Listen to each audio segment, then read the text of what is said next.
మనతో ఉన్నారు ఒట్టి మల్లికార్జున గారు, అందరికీ సుపరిచితులు. సార్, తాజాగా రాజకీయ పరిణామాలు చూస్తే కాపు రిజర్వేషన్కి సంబంధించి ఒక పోరాట యోధుడిగా పేరొందిన ముద్రగడ పద్మనాభం గతించారు. జిఎస్ రావు గారు కూడా గతించారు. ఆయన కాపునాడు రాష్ట్ర అధ్యక్షుడిగా కూడా పనిచేశారు.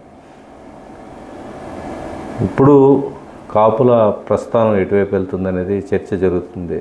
ముఖ్యంగా రిజర్వేషన్ అంశం ఇంకా తెరమరుగవుతుందా, రిజర్వేషన్ అంశం ఇంకా అవసరం లేదా, కాపులకు రాజకీయంగా లేకపోతే విద్యా ఉపాధి అవకాశాల్లో ఎంతవరకు ఛాన్సెస్ ఉన్నాయి ఇప్పుడున్న కాంపిటేటివ్ యుగంలో.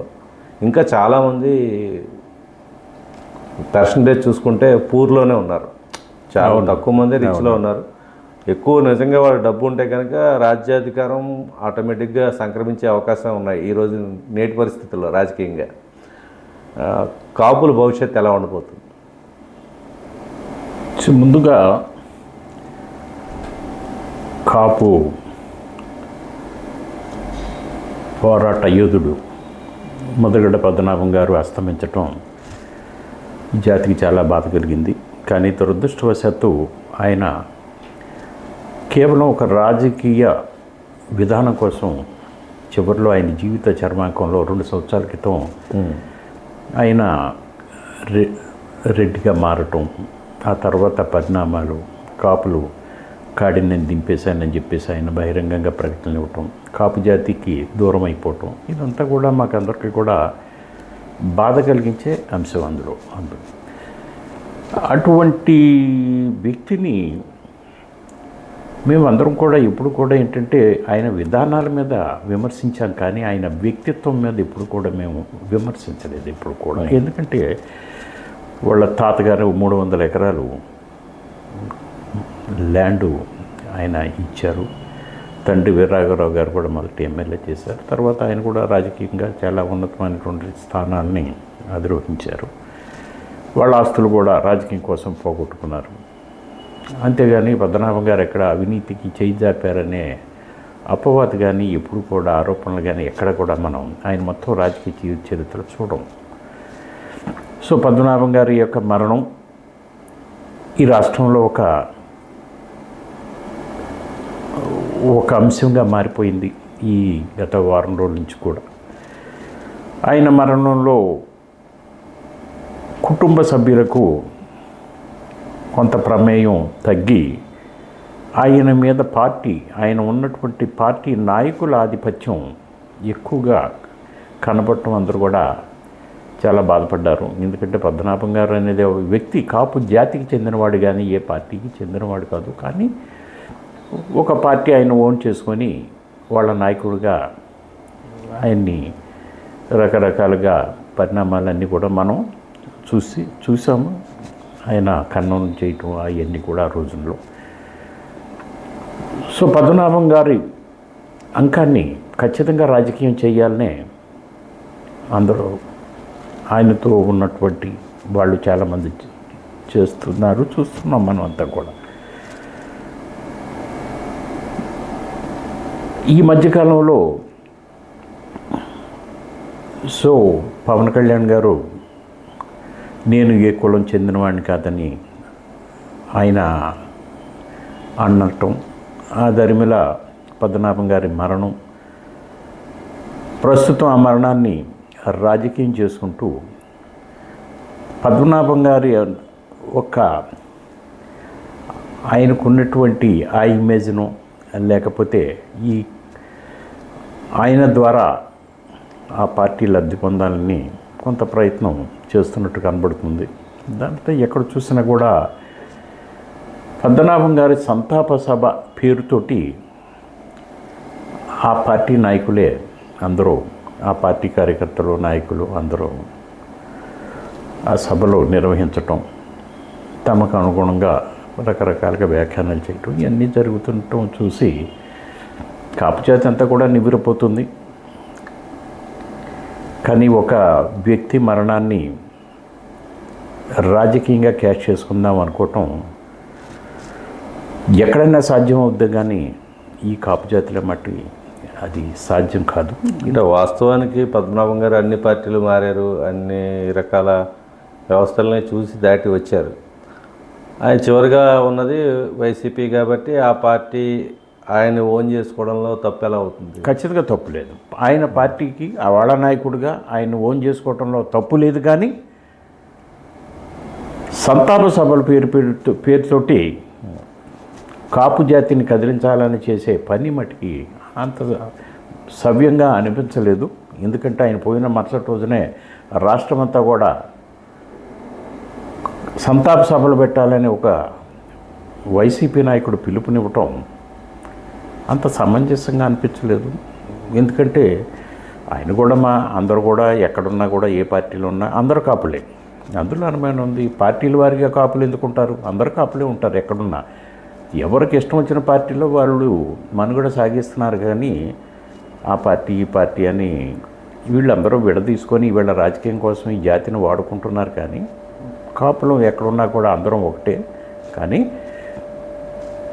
ఇప్పుడు మారుతున్న పరిణామాల్లో కాపు జాతి యొక్క నాయకత్వాన్ని చేజిక్కించుకోవాలి, తద్వారా ఈ జాతిని తమ స్వప్రయోజనాల కోసం ఉపయోగించుకోవాలనుకునే ఒక విధానం చాలా స్పష్టంగా కనపడుతుంది. వీళ్ళని ఈ వైసీపీ నాయకుడు ఒక ఆయన నిన్న కూడా మాట్లాడుతూ రాబోయే కాలంలో ఖచ్చితంగా కాపులకి బీసీ రిజర్వేషన్ కల్పించే దిశగా మేము అడుగులు వేస్తామని చెప్పేసి ఒక ప్రకటన ఇవ్వటం జరిగింది. కానీ వాళ్ళ అధినాయకుడు గత ఎన్నికల్లో కాపులకి బీసీ రిజర్వేషన్ కల్పించే ప్రసక్తి అనే అంశమే కుదరదు, మా పరిధిలో లేదన్నాడు. మా పరిధిలో లేదు కాబట్టి అది కుదరదు అని చాలా స్పష్టంగా చెప్పడం జరిగింది. మరి అటువంటప్పుడు ఈయన ఏ విధంగా బీసీల్లో చేర్చే అంశంపై మేము అడుగులు వేస్తున్నామని ఏ విధంగా చెప్పగలిగారో మాకైతే తెలియదు. ఇదొక పార్టీ అంశం. ఇంకొక పార్టీ అంశం, ఇంకొక నాయకుడు ఇంకొక స్టేట్మెంట్ ఇచ్చాడు. ఆయన మేము 2016లోనే ఆనాడు అసెంబ్లీలో తీర్మానాలు చేసి కాపుల్ని బీసీల్లో చేర్చాలని ఆనాడు చంద్రబాబు నాయుడు గారు కేంద్ర ప్రభుత్వానికి పంపించామని చెప్పటం అనేది ఎందుకో చాలా హాస్యాస్పదంగా అనిపించింది. ఎందుకంటే గతంలో నేను జీవీఎల్ నరసింహారావు గారితో ఈ చంద్రబాబు నాయుడు గారు పంపించినటువంటి ఈ కాపు రిజర్వేషన్ బిల్లు ఏమైంది, ఎక్కడుంది, ఏ పరిస్థితిలో ఉందని రాజ్యసభలో ఆనాడు జీవీఎల్ నరసింహారావు గారితో అడిగించడం జరిగింది. దానికి ప్రభుత్వం ఇచ్చినటువంటి సమాధానాలన్నీ కూడా మీరు విన్నారు.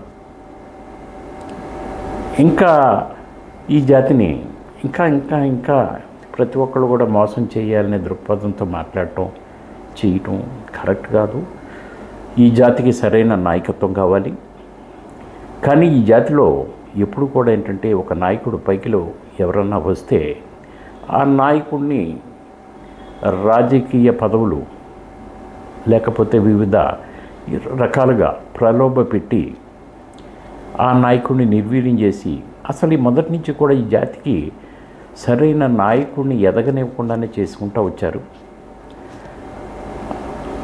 ఆ పరంపరలో ఇప్పుడు కొన్ని పార్టీల్లో నాయకులు అందరూ కూడా ఉన్నారు. కానీ పాపం వాళ్ళు అంతకు మించి ఆ రాజకీయంలో వాళ్ళకున్న ఆ స్థాయిని మించి ఎదగలేకపోతున్నారు. ఏదన్నా ఎదగాలని ప్రయత్నించినా కూడా వాళ్ళకి రకరకాలుగా ఇబ్బంది పెడుతుంది. దాంతో వాళ్ళు ఆ స్ట్రెస్ని తట్టుకోలేక ఎందుకులే మనకు ఉన్నటువంటి స్థాయిని మనం మెయింటైన్ చేసుకుంటే చాలనే పరిస్థితుల్లో ఈ రాజకీయంలో ఈ నాయకులందరూ కూడా ఒదిగిపోయారు. కానీ ఎంత పెద్ద కాపు జాతి ఈ రాష్ట్రంలో ఉండి ఈనాడు యువత అంతా కూడా ఏదో చిన్న చిన్న ఉద్యోగాలు చేసుకుంటూ పాపం ఒకప్పుడు అప్పర్ క్లాస్లో ఉన్నటువంటి జాతి కాలక్రమేణా మిడిల్ క్లాస్లోకి ఈ రోజున ఆ దేశ ఆర్థిక పరిస్థితిని బట్టి చూసుకుంటే బిలో మిడిల్ క్లాస్కి దిగజారిపోవటం అనేది చాలా బాధాకరమైన విషయం. కానీ దీని గురించి ఎవరు మాట్లాడరు, పట్టించుకోరు. యువత పాపం వాళ్ళు ఏదో చుక్కాని లేని ఎన్నావలాగా కాల ప్రవాహానికి కొట్టుకుపోతున్నారు. సో ఇటువంటి తరుణంలో కూడా ఒక నాయకుడు ఏదో ఒక పార్టీ పెడతాం, ఈ జాతికి చెందిన నాయకుడు, సో యువతంతా ఆయన వైపు మొగ్గటం, ఇవన్నీ జరుగుతున్నాయి. కానీ ఆయన కూడా ఈ జాతిని పెద్దగా ఆదరించిన దాఖలాలు లేవు. ఎందుకంటే ఆ పార్టీలోంచి బయటకు వచ్చినటువంటి ఎంతోమంది ఇదే విధమైనటువంటి వ్యాఖ్యానాలు, ఆయనపై తిరుగుబాటు ఇవన్నీ చేయటం చూస్తే ఆయనకి కాపు జాతి మీద పెద్దగా ప్రేమ ఉన్నట్టు కనపడటం లేదని వాళ్ళ మాటల్లోనే తెలుస్తుంది. మరి ఈ జాతికి నాయకత్వం, సరైన నాయకత్వం కావాలి. సరైన నాయకత్వం అంటే నిజాయితీ పరులైనటువంటి మనుషులు కావాలి. అంతేగాని రేపు ఏదైనా ఇంకో రాజకీయ పార్టీ పదవి ఆశ చెప్తే ఆ రాజకీయంలో చేరిపోయి ఆ పదవిని స్వీకరించడానికి సిద్ధంగా ఉండేటటువంటి ఆ నాయకులు అవసరం లేదు ఈ జాతికి. ఈ జాతికి నిజాయితీ పరులైనటువంటి నాయకుడు వస్తేనే ఈ జాతి యొక్క సమస్యలు తీరుతాయి, ఈ జాతి కోరికలు తీరుతాయి. అంటే పద్మనాభం గారు బతికున్న కాలంలో ఆయన మీద అంటే ఏ పార్టీలో ఉంటే అవతల పార్టీ వాళ్ళు విమర్శించేవారు, బాగానే ఉండేది. అంటే ఇటీవల కాలంలో ఆయన చనిపోయిన తర్వాత మేము గవర్నర్ ఇచ్చేవాళ్ళం అని జనసేన అంటుంది, మేము ముఖ్యమంత్రిని చేద్దాం అని చెప్పి బీజేపీ చెప్తుంది. ఇవన్నీ ఎలా చూడాలి? రాజకీయంగా ఆయన లేడు, ఆయన ఆన్సర్ చేసుకోవడానికి మనిషి లేనప్పుడు ఈ విధంగా చేయడానికి రాజకీయ పార్టీలు మైలేజ్ తీసుకోవడానికి ప్రయత్నించడాన్ని ఎలా చూడాలి సార్? ఇది చాలా హాస్యాస్పదంగా ఉంటుంది. ఎందుకంటే మేము ఆయనకి గవర్నర్ ఇప్పించాలని రికమెండ్ చేశాము అని చెప్పేసి ఏదో ఒక ఆయన మాట్లాడుతూ అనేది చాలా హాస్యాస్పదం. ఎందుకంటే బ్రతికున్నప్పుడు నువ్వు చెప్పలేనటువంటి అంశాన్ని ఆయన చనిపోయిన తర్వాత చెప్పటం అనేది ఈ జాతి యొక్క సానుభూతిని నువ్వు దక్కించుకోవాలని చేసే ప్రయత్నం అది.